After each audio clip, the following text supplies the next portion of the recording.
Baiklah, bismillahirrahmanirrahim. Assalamualaikum warahmatullahi wabarakatuh. Waalaikumsalam warahmatullahi wabarakatuh.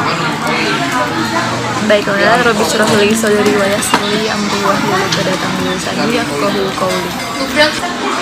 Baik, pertama-tama perkenalkan, nama saya Karmelia Tika. Saya selaku moderator untuk sesi bincang akademik kali ini. Dan di samping saya sudah ada audiens. Saya persilahkan untuk memperkenalkan diri. Baik, terima kasih. Saya adalah Andi Aditya. Saya itu akrab dipanggil Aditya dan saya di sini sebagai audiens. Dan di samping saya saya Yus Aidin, akrab dipanggil Aidin. Baiklah, di sini kami akan membahas suatu artikel di mana artikel ini berjudul kekerasan verbal pada media sosial Facebook ditinjau dari perspektif penyimpangan kesantunan berbahasa. Dan pengarangnya adalah Nur Fadila Bahtiar Hamzah, Rahman Rahim, dan Iskandar. Untuk tanggal terbitnya adalah tahun 2022, bulan 5 tanggal 31. Di mana isi dari artikel ini adalah etika berbahasa menjadi isu yang kurang mendapat perhatian di media sosial.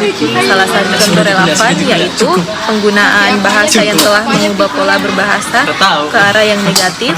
Penelitian ini menggunakan pendekatan yang deskriptif, kualitatif.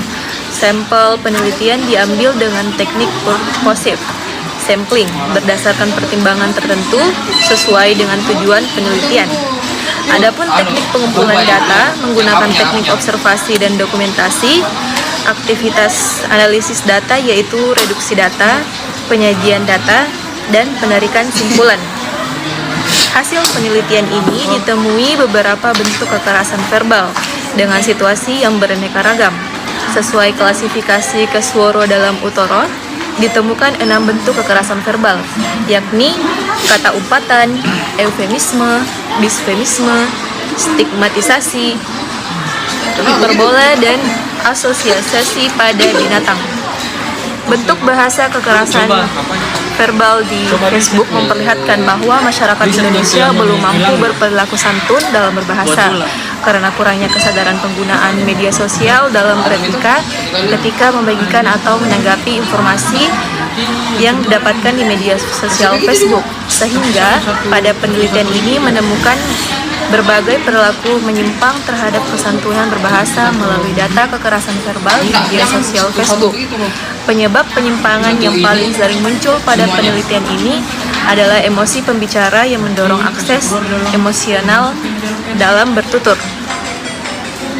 Baik, untuk kali ini saya akan mengajukan pertanyaan kepada Saudara Aditya. Menurut Anda kekerasan verbal itu di media sosial itu seperti apa? Baik, menurut saya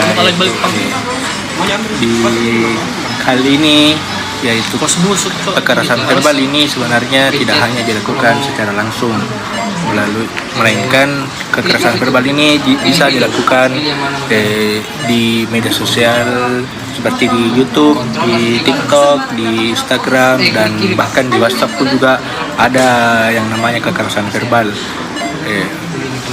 Sama seperti kasus yang saya alami kemarin, yaitu teman saya sendiri di grup WhatsApp. Teman saya ini adalah sebuah bisa dibilang ketua kelas.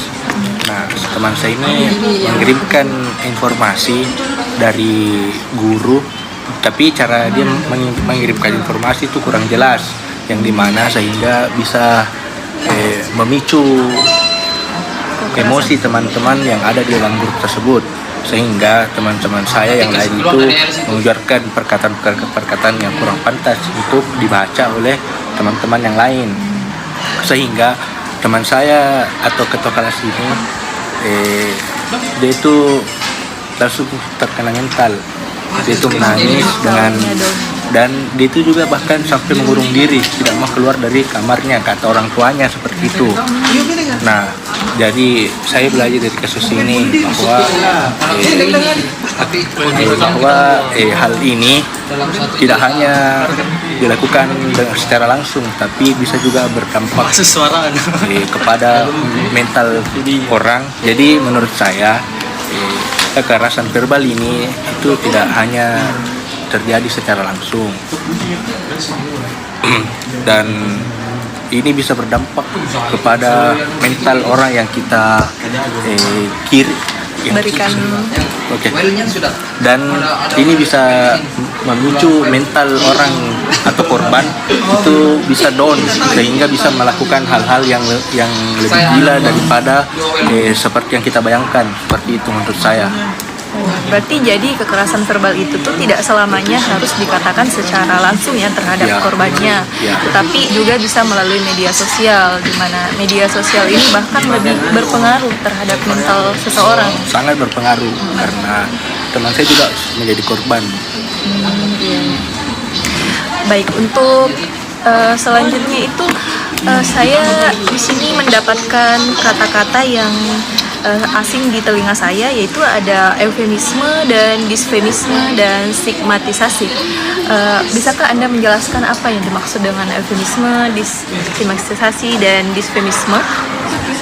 Yang pertama, stigmatisasi adalah tindakan memperlakukan seseorang atau sesuatu secara tidak adil dan tidak menyetujuinya secara terbuka. Stigma adalah sikap negatif atau prasangka terhadap orang lain, sedangkan diskriminasi adalah perlakuan tidak adil yang didapatkan karena alasan tersebut. Stigma dapat muncul ketika masyarakat menciptakan pemikiran negatif tentang sesuatu yang terlihat menyimpang atau aneh.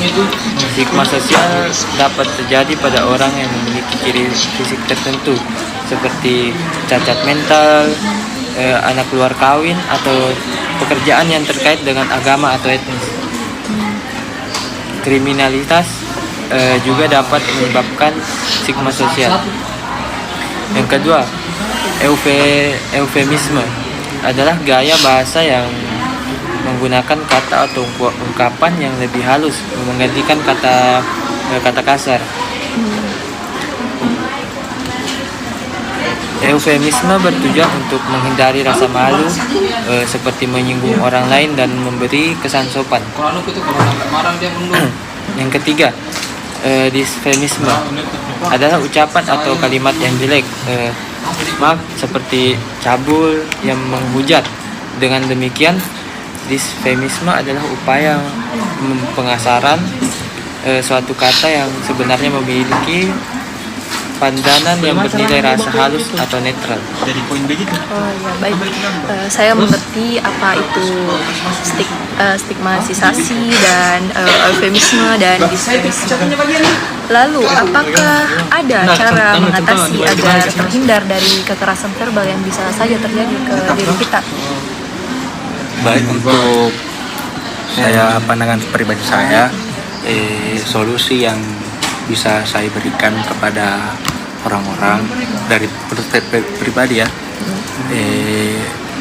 dengan cara yang pertama itu, jika misalnya korban kita tuh dengan cara menghindari untuk mengunggah postingan yang bisa memberikan ujaran kebencian terhadap orang-orang yang melihat postingan tersebut.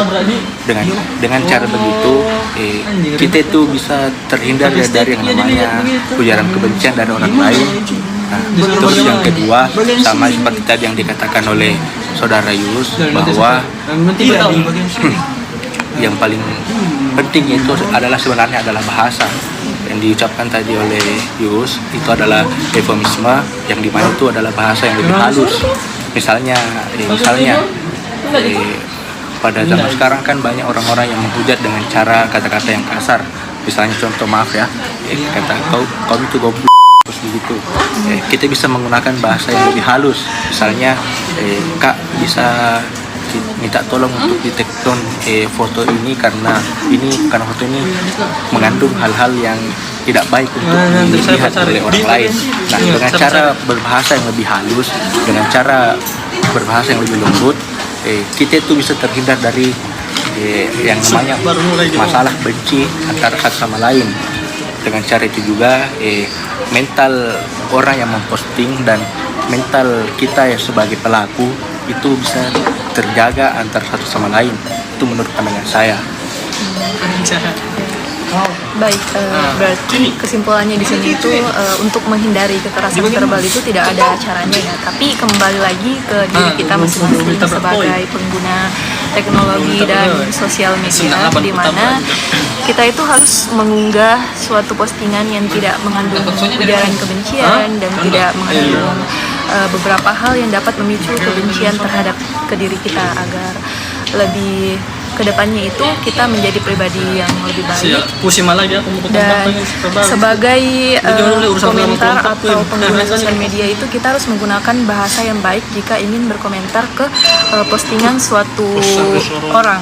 Baiklah, itulah tadi bincang-bincang akademik yang dibahas pada hari ini. Mohon maaf apabila ada kekurangan ataupun kesalahan kata yang sempat kami utarakan. Saya akan akhiri perbincangan bincang kali ini dengan ucapan wabillahi taufik wal hidayah. Wassalamualaikum warahmatullahi wabarakatuh. Waalaikumsalam warahmatullahi wabarakatuh. Terima kasih.